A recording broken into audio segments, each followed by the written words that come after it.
কোটি কোটি শুকর আদায় করেন আলহামদুলিল্লাহ। যে মহান রব আমাদেরকে দয়া করেছেন, আমাদেরকে সুস্থ রেখেছেন, হাসপাতালে রাখেন নাই, বিপদের মধ্যে রাখেন নাই, তার জুমার নামাজ আদায় করার জন্য মসজিদে এনে আমাদেরকে হাজির করেছেন।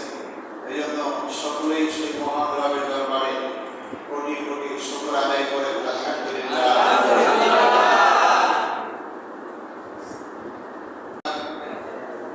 জুমার দিন সম্মানিত উলামায়ে কেরাম উপস্থিত, মসজিদের সম্মানিত সাধারণ সম্পাদক আলহাজ সাইদুর রহমান সাইদ ভাইজান সহ দূর দূরান্ত থেকে আগত এবং অত্র এলাকার আমার প্রাণপ্রিয় ভালোবাসা আশিকান জাকেরান ধর্মপ্রাণ মুসলমান ভাইয়েরা, সকল শ্রেণী সকল পেশা এবং পর্দার আড়ালের মা বোনদের প্রতি আমি সালাম জানাই। আসসালামু আলাইকুম ওয়া রাহমাতুল্লাহ। মহান রব্বুল আলামিন এই মহা মুসিবতের জামানায় এই সময়টা আমাদের প্রত্যেক পায়ে পায়ে ঈমান হারার অবস্থা, যে জামানায় সেই জাহিলিয়াতের জামানার মতো শুরু হয়ে গেছে।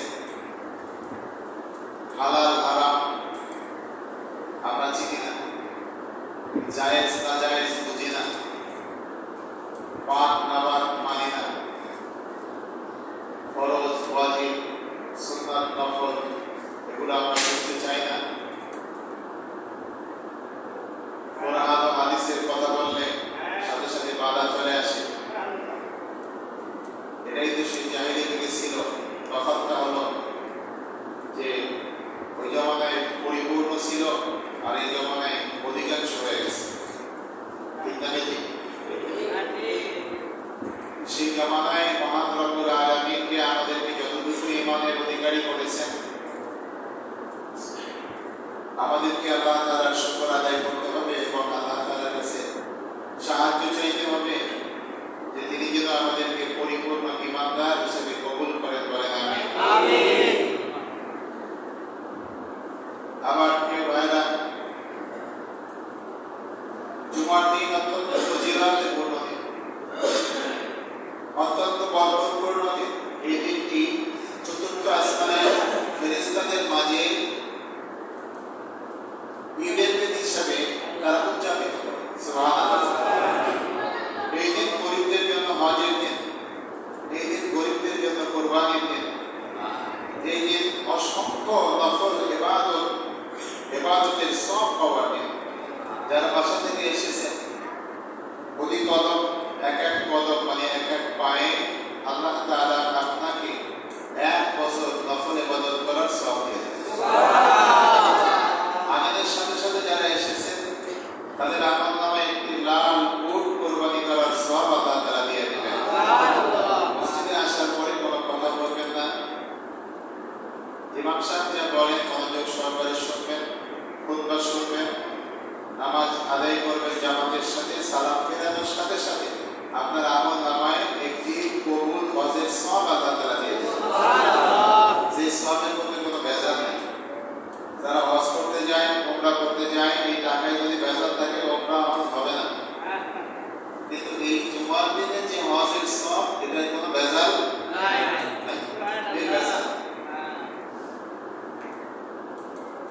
দ্বিতীয় পর্যায়ে যারা মসজিদে প্রবেশ করেছেন তাদের আমলনামায় একটি লাল গাভী কোরবানি করার সওয়াব আল্লাহ তাআলা দিয়ে দেবেন। তারপরে যারা আসবেন তাদের আমলনামায় একটি বকরি কোরবানি করার সওয়াব দিয়ে দিবেন।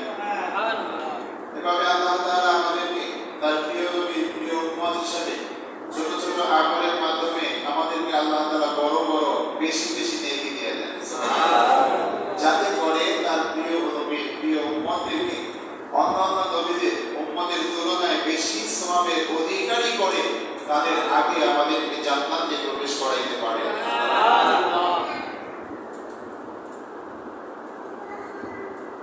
কাজগুলো যদি আমরা করতে চাই, এটা জোর করে করা সম্ভব? আইন করে করা যাবে? হ্যাঁ, আইন তো আছেই, আল্লাহর আইন, দেশীয় আইন, কিন্তু আমরা কি সব মানি? কথা বলেন, মানি কিনা? মানি না। হারাম, হারাম আল্লাহ তাআলা নিষেধ করেছেন। হারাম মানে কি? আল্লাহ তাআলা নিষেধ, এটা খাওয়া যাবে না, পরা যাবে না, ব্যবহার করা যাবে না। এটা কোথায় আছে? কোরআনুল কারীমে আল্লাহ তাআলা যা কিছু আমাদেরকে হারাম করে দিয়েছেন, এই হারাম জিনিসগুলো আমাদেরকে হারাম মনে করতে হবে। এটা হলো ঈমানদারের কাজ। আর যেগুলো হালাল সেগুলো হালাল মনে করতে হবে। এখন আমরা যদি সেই হালালকে হারাম মনে করি আর হারামকে হালাল মনে করি, তাহলে ঈমান থাকবে? কথা বলেন, থাকবে? থাকবে না। তো এগুলো যদি আমরা মানতে চাই আর এগুলো যদি আমল করতে চাই, তাহলে এর মূল যে কাজ হলো আল্লাহ, আল্লাহ রাসূলের উপরে পরিপূর্ণ বিশ্বাস এবং ভালোবাসা রাখা। এরা পরিপূর্ণ বিশ্বাস এবং ভালোবাসা রাখা। তাই মহান রব্বুল আলামিনের প্রিয় বন্ধু মুহাম্মদ রাসূলুল্লাহ সাল্লাল্লাহু আলাইহি ওয়াসাল্লাম বলেন, লা ইউমিনু আহাদুকুম হাত্তা আকুনা আহাব্বা ইলাইহি মিন ওয়ালিদিহি ওয়া ওয়ালাদিহি ওয়ান নাসি আজমাইন। হযরত আনাস রাদিয়াল্লাহু তাআলা থেকে বর্ণিত বুখারী মুসলিমের হাদিস। আমার দয়াল নবী বলেন, লা ইউমিনু আহাদুকুম, ততক্ষণ তোমরা পূর্ণাঙ্গ মুমিন হতে পারবে না যতক্ষণ পর্যন্ত তোমার আওলাদ, তোমার স্ত্রী, তোমার সন্তান, তোমার পিতামাতা এবং তোমার সম্পদ, এমনকি সবচেয়ে তোমার কাছে প্রিয় তোমার জান, এই জানের চেয়ে যতক্ষণ পর্যন্ত আমি নবী আমার সুন্নাত এবং আমাকে ভালোবাসতে পারবে না, ততক্ষণ পর্যন্ত পূর্ণাঙ্গ মুমিন হওয়া যাবে না। বুঝেন নাই? বুঝছেন? আবু জাহেল আল্লাহর মানত কি মানত না? আবু জাহেলের বাড়ি হলো কাবার কাছে, কাবাগরের কাছে হলো আবু জাহেলের বাড়ি। তার একটু পাশেই হলো দয়াল নবীজির বাড়ি। দয়াল নবীজিকে আল্লাহ তাআলা তার প্রিয় বন্ধু বানিয়েছেন। সেই জায়গাটা এখন লাইব্রেরি, বইয়ের ঘর। আর আবু জাহেলের বাড়ি কাবার কাছে, কিন্তু সেই আবু জাহেলের বাড়ি পোশাক পায়খানা, বাথরুম বানায় আছে। এটা হলো একদম দৃষ্টান্ত দুনিয়া মানুষের জন্য, কিন্তু যারা বুঝবে না, ওয়ামাই ইউদ্রিলহু ফালা হাদিয়া লাহু, তাদেরকে দুনিয়া হেদায়েত করার মতো আর কেউ নাই। আল্লাহ তাআলা যাকে হেদায়েত করবে সে সহজে বুঝে নেবে, আর যার কপালে হেদায়েত নাই হাজার বুঝাইলেও সে বুঝবে না। আবু জাহেলের কাছে 12,000 বার দয়াল নবীজির মুজিজাগুলো প্রকাশ করেছেন আর বলছেন, চাচা আপনি কালিমা পড়েন, ঈমান আনেন। আর আবু জাহেল বারবার বলতো যে, হে মুহাম্মদ সাল্লাল্লাহু আলাইহি ওয়াসাল্লাম, যে তোমার হাতে যে জাদু আছে, এই জাদুর হাতে আমি কখনোই মুসলমান হব না, কারণ তুমি জাদুকর। আসলে ও জানতো যে মুহাম্মদ সাল্লাল্লাহু আলাইহি ওয়াসাল্লাম আল্লাহ তাআলার প্রেরিত রাসূল, তিনি নবী, তিনি পিতামহ, কিন্তু সে তার ভাতিজা লাগে, এই অহংকারের কারণে সে মুসলমান হয় নাই, আল্লাহ তাআলাকে তার কাছ থেকে বিশ্বাস করে নাই। কিন্তু সে জানতো আল্লাহ আছে। সে কিন্তু যেদিন বদরের যুদ্ধে দয়াল নবীর সাথে যুদ্ধ করার জন্য যায়, 17 রমজান, সেদিনও কাবাগর তাওয়াফ করে, কাবাগর ধরে আমার দয়াল নবীজির বিরুদ্ধে আল্লাহ তাআলার কাছে নালিশ করে যায়, আমি যেন যুদ্ধে জয়লাভ করি। বলে আউযুবিল্লাহ। যুদ্ধ করতে যায় আল্লাহ রাসূলের সাথে, আর আল্লাহ তাআলার কাছে দোয়া করে যায় কাবাগর ধরে। কাবাগর ধরলে কি শুধু দোয়া কবুল হবে? লাইন মতো করলে হবে, বেলাইনে করলে হবে না। তাই রাসূল পাক সাল্লাল্লাহু আলাইহি ওয়াসাল্লামের ভালোবাসা, এই ভালোবাসা যতক্ষণ পর্যন্ত আপনার আমার অন্তরে পয়দা না হবে, ততক্ষণ পর্যন্ত আপনি আল্লাহ তাআলার ভালোবাসাও পাবেন না। আমার আল্লাহ রাব্বুল আলামিন বলেন, কুল ইন কুনতুম তুহিব্বুনাল্লাহা ফাত্তাবিউনি ইউহিব্বুকুমুল্লাহ ওয়া ইয়াগফির লাকুম যুনুবাকুম আল্লাহু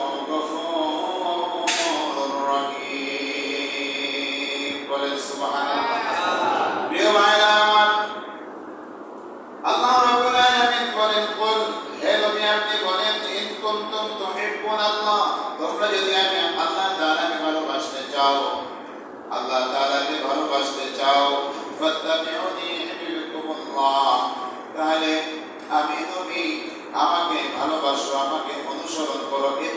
ফাত্তাবিউনি মানে আমার ইত্তেবা করো, আমার অনুসরণ করো, আমাকে ভালোবাসো, আমি যা বলি তা মানো, আমি যা নিষেধ করি তা বর্জন করো।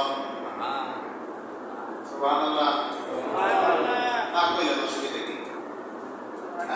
না কইলে অসুবিধা আছে? বলে আওয়াজ না করলে কোনো অসুবিধা নাই।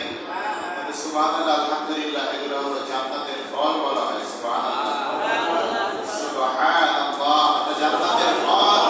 একবার সুবহানাল্লাহ বললে, একবার আলহামদুলিল্লাহ বললে, একবার আল্লাহু আকবার বললে, এই জমিন থেকে আসমান পর্যন্ত যত ফাঁকা জায়গা আছে, সমস্ত ফাঁকা জায়গাগুলি আল্লাহ তাআলা নেকিতে ভরপুর করে দেন। আমার আল্লাহ ডাক দিয়ে বললেন, হে রাসূল, বন্ধু আমার, আপনি বলেন আল্লাহ তাআলাকে যদি ভালোবাসতে চাও, দাবি করো, তাহলে যেন আপনার ইত্তেবা করে, আপনাকে ভালোবাসি, তাহলে আমি আল্লাহ তাআলাকে ভালোবাসা হবে। মাইয়াত্তাবিউর রাসূলা ফাকাদ আতাআল্লাহ, আমার আল্লাহ বলেন, আমি নবী, আমার নবীর ইত্তেবা যে করবে, আমার নবীর কথা যে শুনবে, সে যেন আমি আল্লাহ আমার কথাই শুনলো। বলেন সুবহানাল্লাহ। কারণ দয়াল নবী জীবনে কখনো আল্লাহ তাআলার হুকুম ছাড়া কোনো কথা বলেন নাই, কোনো কাজ করেন। এটা আল্লাহ তাআলার দয়া। প্রিয় ভাইরা আমার, যারা বলেন ওস্তাদ লাগে না, মুর্শিদ লাগে না, পীর লাগে না, কোনো কিছুই লাগে না, তাহলে আল্লাহ তাআলা একা একা এই সমস্ত মানুষকে হেদায়েত দিয়ে দিতে পারতেন। নবী রাসূলের দরকার ছিল না, ছিল না? নবী রাসূলের দরকার ছিল কি? আল্লাহই তো হেদায়েত দিতে পারতেন। যাও তুমি আমার কথা মতো চলো।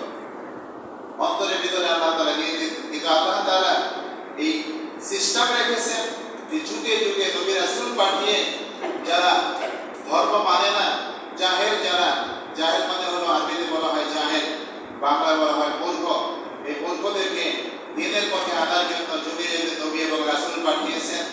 আমার দয়াল নবীজির পরে বেলায়েতের যুগ, নবীজির সাহাবায়ে কেরাম, তারপর তাবেঈন, এর মাধ্যমে ওলি আল্লাহদের মাধ্যমে, কামেল ওলামায়ে কেরামদের মাধ্যমে আল্লাহ তাআলা তার দ্বীনকে প্রতিষ্ঠিত রেখেছেন, কিয়ামত পর্যন্ত রাখবেন। দয়াল নবীজি হলো খাতামুন নবিয়্যিন, তারপরে কোনো নবী আসবে না, কিন্তু কিয়ামত পর্যন্ত দ্বীন জারি রাখবে কারা? আমার দয়াল নবীজি বলেন, আল উলামা ওয়ারাসাতুল আম্বিয়া, আমার উম্মতের মধ্যে যারা আলেম হবে, আলেম কারা? এটা কিন্তু আমি প্রায় আপনাদের বলি, যার মধ্যে কোরআন, হাদিস, ইসমা, কিয়াস, শরীয়ত, তরিকত, হাকিকত, মারিফত, পূর্ণাঙ্গ জ্ঞানের অধিকারী, তারা হলো কামেল আলেম। তাদেরকে বলা হয় ওলি, আল্লাহর ওলি। কোরআনের ভাষায় আল্লাহ বলেন, আলা ইন্না আউলিয়া আল্লাহি লা খাউফুন আলাইহিম ওয়া লা হুম ইয়াহজানুন। এই জ্ঞান যারা অর্জন করে, তারা আমি আল্লাহ আমাকে ভালোবাসে, আমার রাসূলকে ভালোবাসে, তাদের কোনো চিন্তা নাই, তাদের কোনো ভয় নাই। বলে সুবহানাল্লাহ। প্রিয় ভাইরা আমার, আপনারা জানেন অনেক ওলামায়ে কেরাম ওয়াজ পড়েন, সবাই তো কোরআন পড়ে না, আলেম ওলামাদের ওয়াজ অনেকেই শোনেন হাসরের ময়দানে।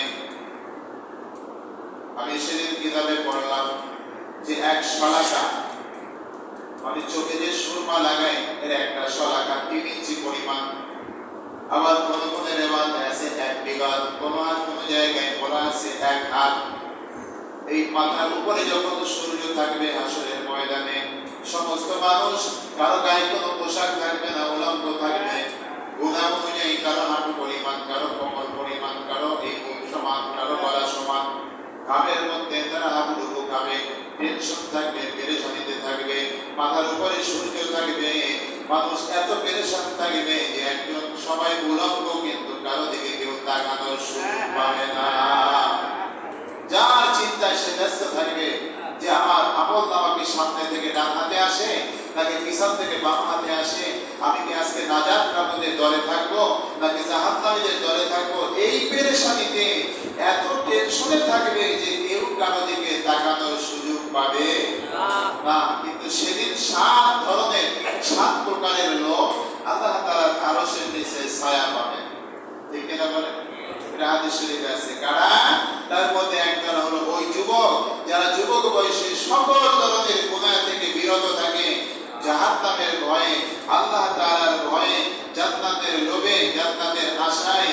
এই সমস্ত যুবকেরা যাদের বয়সটা হলো পাগলা ঘোড়ার মতো, যেখানে যেই দিকে মনে চায় সেই দিকে দৌড়ায়, যা মনে চায় তাই করে, যেখানে মনে চায় সেখানে চলে যায়।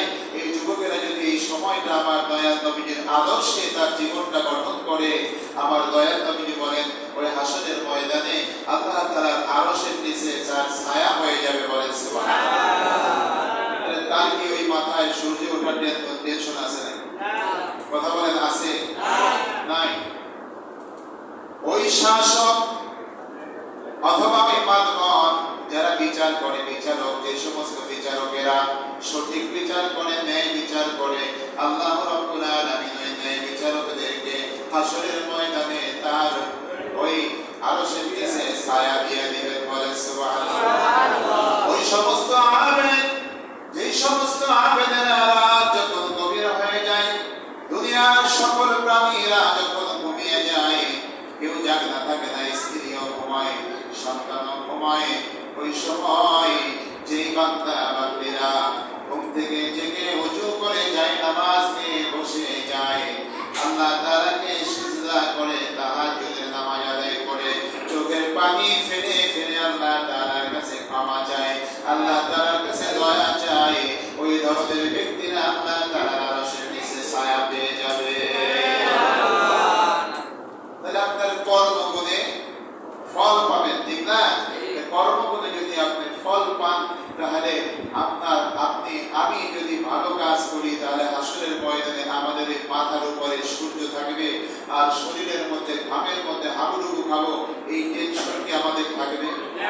থাকবে না। তাই আল্লাহ রাব্বুল আলামিন বলেন, যারা আমার ইবাদত করেছে, আমার ইবাদত করে যারা ফরজ ওয়াজিব সুন্নাত নফল ছাড়ে না, মুস্তাহাব ছাড়ে না, তারা আমার ওলিতে পরিণত হয়ে যায়, আমার বন্ধুতে পরিণত হয়ে যায়। আমি আল্লাহ তাআলা তাদের কোনো টেনশন দেব না, কোনো ভয় দেব না। হাসরের ময়দানে আমার আরশের নিচে ছায়া দিয়ে দেব, আর প্রায় হাত্তাও জান্নাতের গেট দিয়ে ঢুকায়া আমি আল্লাহ তাআলা জান্নাতি খাবার খাওয়াবো। আর যারা আমার ইবাদত সঠিকভাবে করে না, আমার হুকুম মানে না, তাদেরকে ওই সূর্যের নিচে রেখে কষ্ট দেব, আর ঘামের মধ্যে হাবুডুবু খাওয়াইয়া 50,000 বছর পর্যন্ত হিসাব দিব। তাহলে কোনটা করবেন?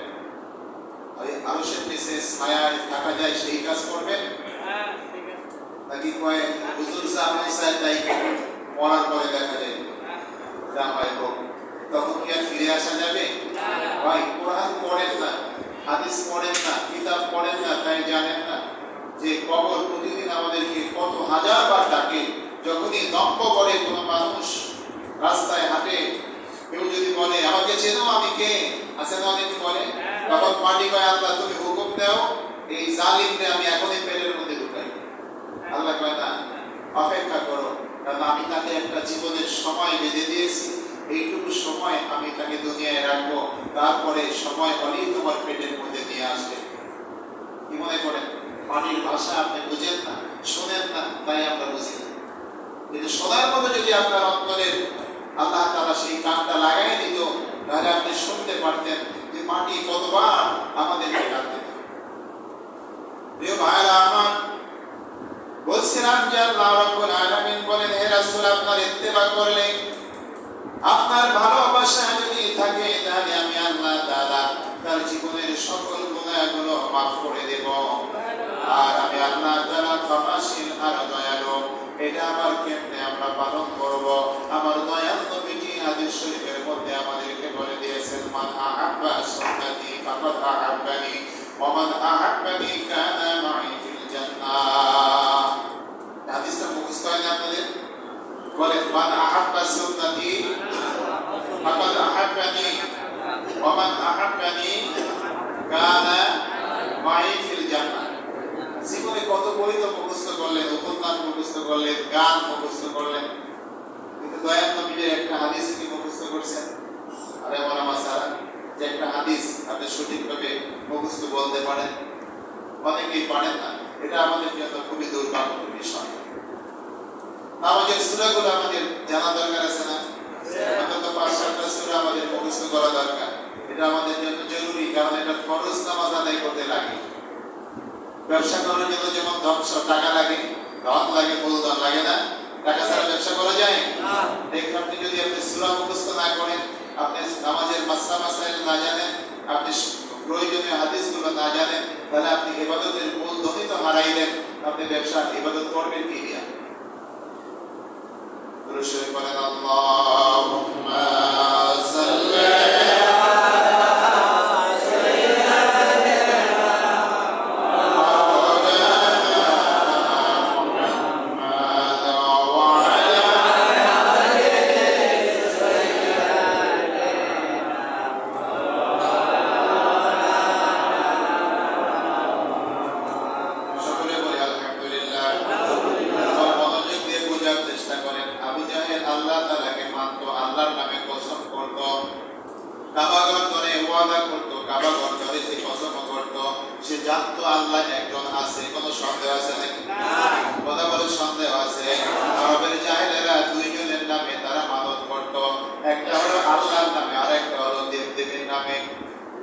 কিছুদিন পরে বলতো আল্লাহ দোয়া খায় না, আল্লাহ দোয়া আমাদের কাছে আসে না, আল্লাহর সাথে আমরা সবাই খায় ফেলাই, খাইতো। আর দেবদেবীর সামনে বর্তমান যেমন দেখা যায় মূর্তির সামনে খাবার রেখে দেয়, ওরাও এইভাবে খাবার রেখে দিত, খাবার রেখে দেয়া আবার নিজেরাই খাইতো। মন্দিরা তো খায় না, আমরাই খাই। তাহলে এখান থেকে আপনাদের যেটা বোঝাতে চাই সেটা হলো যে আল্লাহ তাআলাকে মানলেই আপনি ঈমানদার হতে পারবেন। আজকে বলতে জোরে বলেন না, শুধু আল্লাহ তাআলাকে মানলেই কি আপনি ঈমানদার হতে পারবেন? যদি পারতেন বা হতো তাহলে আবু জাহেলও ঈমানদার। যতক্ষণ পর্যন্ত দয়াল নবীজিকে মুহাম্মদুর রাসূলুল্লাহ আল্লাহ তাআলা নবীর রাসূল হিসেবে আপনি না মানবেন, আমাদের মডেল হিসেবে, আমাদের পথ প্রদর্শক হিসেবে না মানবেন, ততক্ষণ পর্যন্ত আমরা মুমিন হতে পারবো না। তাহলে বোঝা গেল যে নবী রাসূল এবং শিক্ষকের ওস্তাদের দরকার আছে। যদি বলেন না আছে না? আছে। এর আরো একটা উদাহরণ দিয়ে দিই সহজভাবে। বর্তমান জমানায় স্কুল কলেজ ভার্সিটিতে কোটি কোটি টাকা খরচ করে স্কুল কলেজ ভার্সিটি বানায় দিচ্ছে। কোটি কোটি টাকার বই কিতাব সরকার এগুলো ছাপাইয়া বিক্রি করে। বিক্রি করার পর এখানে যদি এই হইতো যে ওস্তাদের দরকার ছিল না, বই পড়াই সবাই ওই ইঞ্জিনিয়ার ডাক্তার হতে পারত, যার যা বড় বড় পেশা নিতে পারত, ওকালতি করতে পারত, জজ ব্যারিস্টার হতে পারত, তাহলে কোনো শিক্ষকের দরকার ছিল না। হাজার হাজার কোটি টাকা খরচ করে শিক্ষক নিয়োগ দিত না। যে যে যার মতো বই কিতাব পড়ে পড়ে সে কি হতো? কেউ ডাক্তার হতো, ইঞ্জিনিয়ার হতো। তাহলে আমাদের আর শিক্ষকের দরকার ছিল না। তাহলে শিক্ষক ছাড়া কি কোনো কিছু শেখা যায় নাকি? কথা বলেন যায়? মেডিকেল কলেজ ছাড়া ডাক্তার হওয়া যায় না, ইঞ্জিনিয়ারিং কলেজ ছাড়া ইঞ্জিনিয়ার হওয়া যায় না, বিশ্ববিদ্যালয়ে না পড়লে ডক্টরেট নেওয়া যায় না। যে বিষয়ে আপনি ডক্টরেট করবেন সেই বিষয়ে গবেষণা যদি আপনার ওস্তাদ আপনাকে না শিখাইয়া দেয়, আপনি কিভাবে করবেন?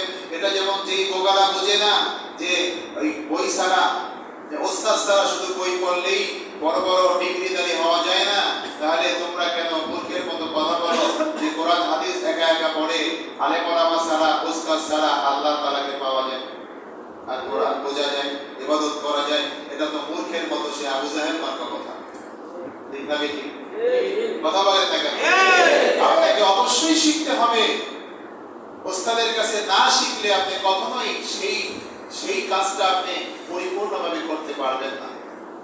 এজন্য আল্লাহ তাআলা বলেছেন, ইয়া আইয়ুহাল্লাযীনা আমানু তাকুল্লাহা ওয়াবতাগু ইলাইহিল ওয়াসিলা, হে ঈমানদারগণ তোমরা আমাকে পাওয়ার জন্য ওসিলা অন্বেষণ করো।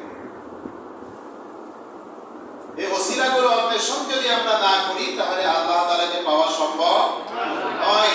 আল্লাহ তাআলাকে পাওয়ার জন্যই আমাদেরকে সেখানে যেতে হবে। আল্লাহ তাআলাকে কিভাবে ইবাদত করলে নামাজ আদায় করা লাগবে, আকিমুস সালাত নামাজ কায়েম করো, ওয়া আতুজ যাকাত যাকাত কায়েম করো, এই যে আমলগুলো এগুলো কিভাবে করব এটাই শেখার জন্যই ওস্তাদের কাছে যেতে হবে, ওলি আল্লাহদের কাছে যেতে হবে। কামেল ওলামায়ে কেরামদের কাছে যেতে হবে, তাছাড়া এটা শেখা সম্ভব নয়। আর ওলি আল্লাহ হলো তারা যারা কখনো আল্লাহ আল্লাহ রাসূলের কথার বাইরে কথা বলে না, কোরআন এবং হাদিসের বাইরে কথা বলে না, যারা মানুষের কাছে চায় না, যারা পেট ভরে খাইয়া হাতির মতো ফলে না, যাদের শরীর থাকে কঙ্কালের মতো, চেহারা থাকে নূরের মতো উজ্জ্বল। হাদিস শরীফে আসছে এই ধরনের আলেম, এই ধরনের ওলিদের দিকে তাকাইলে আল্লাহ তাআলা তাদের চোখের এবং জীবনের সগীরা গুনাহগুলো আল্লাহ তাআলা মাফ করে দেন। সুবহানাল্লাহ। হাদিস শরীফে প্রিয় ভাইরা আমার, তাই আল্লাহ রাব্বুল আলামিন স্পষ্টভাবে আমাদেরকে বলে দিয়েছেন যে নবীজির ইত্তেবা করো। তো দয়াল নবীজি বলেন, যখনই তুমি আমার সুন্নাতকে ভালোবেসে আমল করবে, এই সুন্নাতকে ভালোবেসে আমল করা মানেই হলো আমি নবী আমাকে ভালোবাসা। বলেন সুবহানাল্লাহ। আমান আহাব্বানি কানা মাই ফিল জান্নাহ, আমাকে ভালোবাসলে তার জায়গা হবে জান্নাত। কেমন জান্নাত? আমার দয়াল নবীজি বলেন, আমার পাশেই, আমার পাশাপাশি জান্নাতে তোমাকে জায়গা করে দেওয়া হবে। যেই নবীকে দেখলে জাহান্নামের আগুন মাফ হয়ে যায়, যেই নবীকে ইমানের হালতে দেখলে জান্নাতের দরজাগুলো খুলে যায়, যেই নবীকে দেখলে কোনো ক্ষুধার যন্ত্রণা থাকে না, পানির পিপাসা লাগে না। হযরত আবু বকর রাদিয়াল্লাহু তাআলা আনহু বলেন তার স্ত্রীর কাছে, ঘরে কোনো খাবার আসেনি, কয়েকদিন যাবত তো খাই নাই, কয় না কোনো খাবার নেই। হঠাৎ করে আবু বকরের মনে পড়ে গেল, বলল আল্লাহ তাআলা হচ্ছেন মালিক, তিনি হচ্ছেন বাদশা, রাহমাতুল লিল আলামিন, বন্টনকারী হলো মুহাম্মদ রাসূলুল্লাহ সাল্লাল্লাহু আলাইহি ওয়াসাল্লাম। আমি যাই দয়াল নবীর কাছে, কোনো ব্যবস্থা করেন কিনা। আবু বকর রাদিয়াল্লাহু তাআলা যখন আমার দয়াল নবীর কাছে নিয়ে হাজির হলেন, দয়াল নবীর চেহারার দিকে তাকায়া তার যখন মধুর বাণীগুলো শ্রবণ করতে লাগলেন, কিছু সময় পরে আবু বকর অপেক্ষা খেয়াল করলেন তার পেটের মধ্যে আর কোনো ক্ষুধার যন্ত্রণা অবশিষ্ট নাই। কিছুক্ষণ পরে বাসায় চলে গেলেন। তার স্ত্রী বললেন, প্রাণের স্বামী, আপনাকে দয়াল নবীজি কি দিলেন? বললে, কি দিবে? আমার দয়াল নবীজির মধুর বাণী শুনে তার চেহারা মোবারকের দিকে তাকানোর পরে আমার সমস্ত ক্ষুধার যন্ত্রণাগুলো আমি ভুলে গেছি, আমার আর ক্ষুধার যন্ত্রণা নাই। বলেন সুবহানাল্লাহ। এমন একজন নবী আল্লাহ তাআলা আমাদের জন্য পাঠিয়েছেন, শ্রেষ্ঠ নবী। আর আমরা তার উম্মত, আমাদের মর্যাদা কত, আমাদের গুরুত্ব কত, এই সম্পর্কেও আমাদের ধারণা অনেকেরই নাই। যদি থাকতো তাহলে আমরা অবশ্যই সেই গুরুত্ব এবং মর্যাদা সম্পন্ন হতাম। ঠিক কিনা বলেন? তাই আমার প্রিয় ভাইরা, আল্লাহর কোনো শরীক নাই। যদি বলেন আল্লাহ তাআলার কোনো শরীক নাই, আল্লাহ তাআলা ছাড়া কোনো সৃষ্টিকর্তা নাই, লালন পালন কর্তা নাই, হেফাজতকারী নাই। দয়াল নবীজি হলেন সৃষ্টির সেরা, তার সাথেও কোনো মেসাল নাই, তারও সমকক্ষ কেউ নাই, সৃষ্টির সবার চেয়ে সেরা। আল্লাহ বলেন, ওয়ারাফা'না লাকা যিকরা, আমি আল্লাহ তাআলা আমার বন্ধুকে সর্বোচ্চ মর্যাদার অধিকারী করেছি। আল্লাহ তাআলা সৃষ্টির সেরা। আল্লাহ তাআলা মাকামে মাহমুদ তার আরশে কুরসির পাশে তার জায়গা করে দিবেন হাশরের ময়দানে। কিন্তু আমার নবীজি বসবেন না আমাদের পেরেশানিতে, সে শুধু দৌড়ের উপরে থাকবেন, কোন জায়গা থেকে তার উম্মতকে জাহান্নামে নিয়ে যাওয়া হয় না। প্রিয় ভাইরা আমার, সেই দয়াল নবীজিকে আল্লাহ তাআলা এত কিছু দিলেন। জান্নাতের গেটে গেটে কালিমা তাইয়্যিবা লেখা আছে, লা ইলাহা ইল্লাল্লাহু মুহাম্মাদুর রাসূলুল্লাহ সাল্লাল্লাহু আলাইহি ওয়াসাল্লাম। প্রত্যেকটা জান্নাতের গেটের মধ্যে কালিমা লেখা আছে আল্লাহর নামের সাথে নবীজির নাম। সুবহানাল্লাহ। জান্নাতের প্রত্যেকটা দেওয়ালে দেওয়ালে আমার দয়াল নবীজির নামের ক্যালিগ্রাফি দিয়ে আল্লাহ তাআলা জান্নাতটা সাজাইলেন। কারণ আমার দয়াল নবীজিকে আল্লাহ তাআলা সবচেয়ে বেশি ভালোবাসে। আমার দয়াল নবীজিকে আল্লাহ তাআলা ভালোবাসার কত হাজার হাজার নমুনা আছে। আপনি দেখেন, আজানের মধ্যে আমার দয়াল নবীজির নাম ছাড়া আজান হবে না, হবে না? ইকামতের মধ্যে দয়াল নবীজির নাম না দিলে ইকামত হবে না। নামাজের মধ্যে নবীজিকে সালাম না দিলে নামাজই হবে না। দুনিয়ার কোন বাদশাকে যদি আপনি সালাম দেন, আপনার নামাজ ভঙ্গ হয়ে যাবে। কারো সালাম দিলেও নামাজ ভঙ্গ হয়ে যাবে। কিন্তু নামাজের মধ্যে আসসালামু আলাইকা ইয়া আইয়ুহান নাবিয়্যু ওয়া রাহমাতুল্লাহি ওয়া বারাকাতুহু, আপনি নবীজিকে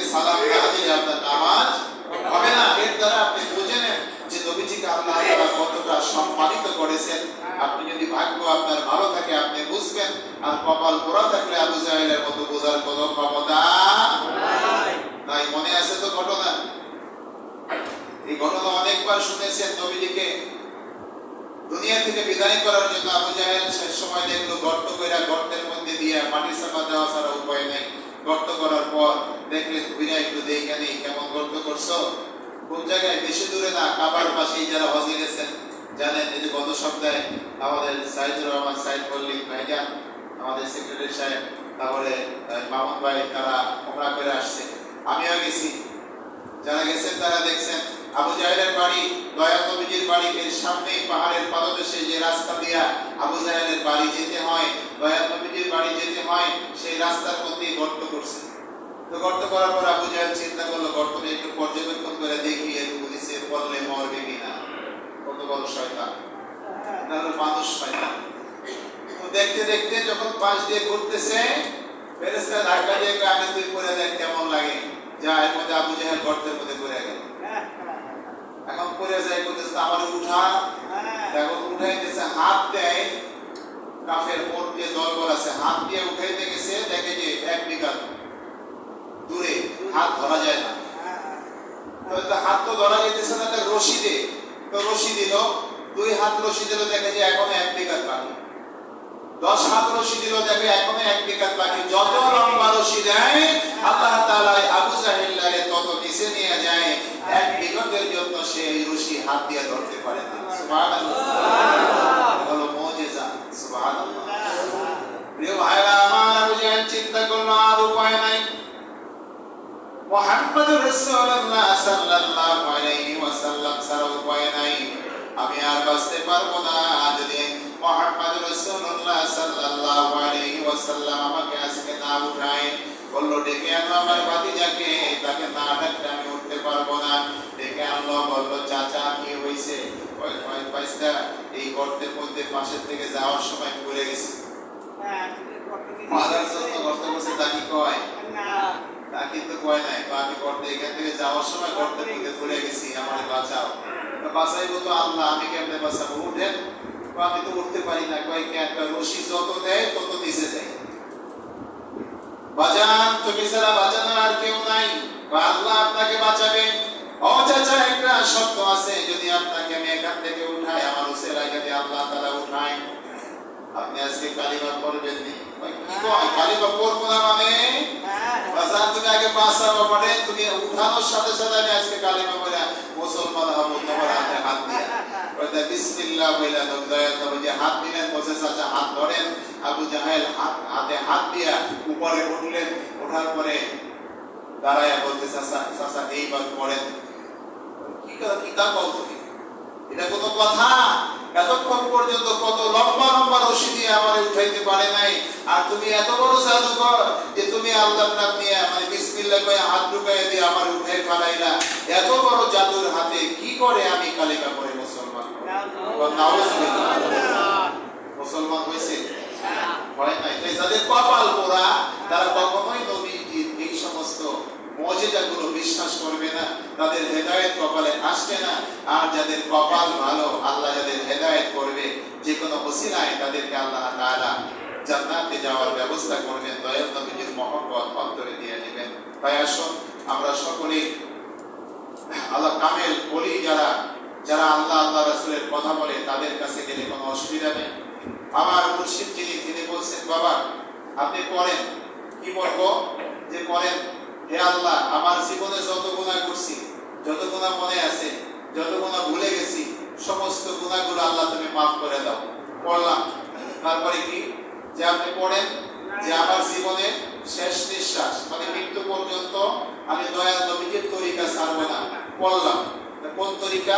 লা ইলাহা ইল্লাল্লাহু মুহাম্মাদুর রাসূলুল্লাহ সাল্লাল্লাহু আলাইহি ওয়াসাল্লাম। এই হলো তার মুরিদ করা। এরপর বলছে, বাবা আল্লাহর হুকুম মানবেন, দয়াল নবীজিকে ভালোবাসবেন, দয়াল নবীজির আদর্শ মেনে চলবেন, নফল ইবাদত বেশি বেশি করবেন, রহমতের সময় উঠে আল্লাহ তাআলাকে ডাকবেন।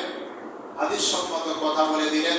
কখনো বলে নাই আমি আপনারে টাকার মালিক বানায় দেব, আমি আপনারে বড়লোক বানায় দেব, আমি আপনারে বিল্ডিং করে দেব, আমি আপনারে জান্নাতে নিয়ে যাব, এই কথা বলে নাই। বলছে, বাবা আল্লাহর হুকুম যদি যেভাবে আমি বলে দিলাম এইভাবে পালন করেন, দয়াল নবীজির আদর্শ মেনে চলেন, তাহলে দয়াল নবীজি আপনাকে সুপারিশ করে জান্নাতে নিয়ে যাবেন। তাই আমরা সকলেই কখনোই ওই সমস্ত মূর্খদের কথা কানে নেব না যে ওস্তাদ ছাড়া কিছু শেখা যায়। দুনিয়ায় এত হাজার হাজার রেফারেন্স থাকার পরেও যারা এই কথা বলে তারা মূর্খ ছাড়া আর কিছুই নয়। কিন্তু ভণ্ড পীরের কাছে যায় না, যারা কয় নামাজ লাগে না, মনে মনে পড়লেই হয়। এদের কাছে গেলেও ঈমান যা আছে সব হারাইবেন।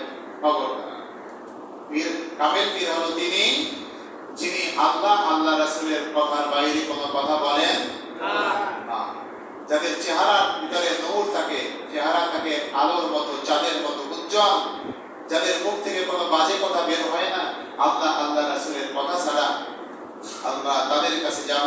এটা আল্লাহ তাআলার হুকুম। ইয়া আইয়ুহাল্লাযীনা আমানু কুনু মা'আস সাদিকিন, যারা কোরআন এবং হাদিসের কথা বলে, সত্য কথা বলে, সৎ পথে চলে, তাদের সহচর্যে তোমরা থাকো। আর দয়াল নবীজিকে যারা আমাদের মতো মানুষের সাথে তুলনা করবেন তারা ঈমান হারা হয়ে যাবেন। দয়াল নবীজি হচ্ছেন এমনই একজন নবী, এমনই একজন মানুষ, তিনি হচ্ছেন অসাধারণ, যার শরীরে জীবনে কোনো মাছি পড়ে, মশা পড়ে, তার শরীরের ঘাম দিয়া বেশ কম করে ঘেরান বের হইতো। উম্মে আইমান রাদিয়াল্লাহু তাআলা তার চাচাতো বোন ছিল, তিনি দয়াল নবীজির পোশাক পান করেছিলেন ভুলে, কিন্তু দয়াল নবীজি বললেন যে তুমি আবার পোশাক পান করেছো, জীবনে তোমার ক্ষুধা যন্ত্রণা থাকবে না, আর জাহান্নামের আগুন তোমাকে স্পর্শ করবে না। বুখারী শরীফের হাদিস আছে। সেই নবীজিকে যারা আমাদের মতো মানুষের সাথে তুলনা করে তারা মূর্খ ছাড়া আর কিছুই নয়। আল্লাহ তাআলা যেন আমাদের সবাইকে দয়াল নবীজির আদর্শিত হওয়ার তৌফিক দান করেন। আল্লাহ তাআলাকে পাওয়ার জন্য, আল্লাহ তাআলাকে খুশি করার জন্য আমাদের জীবনের সকল কাজগুলো যেন আল্লাহ আল্লাহ রাসূলের হুকুম মতো চলার তৌফিক দান করেন। সকলে বলেন আমিন। ওয়া মা তাওফীক ইল্লা বিল্লাহ, আলাইহি তাওয়াক্কালতু ওয়া ইলাইহি উনীব। আসসালামু আলাইকুম ওয়া রাহমাতুল্লাহি ওয়া বারাকাতুহু।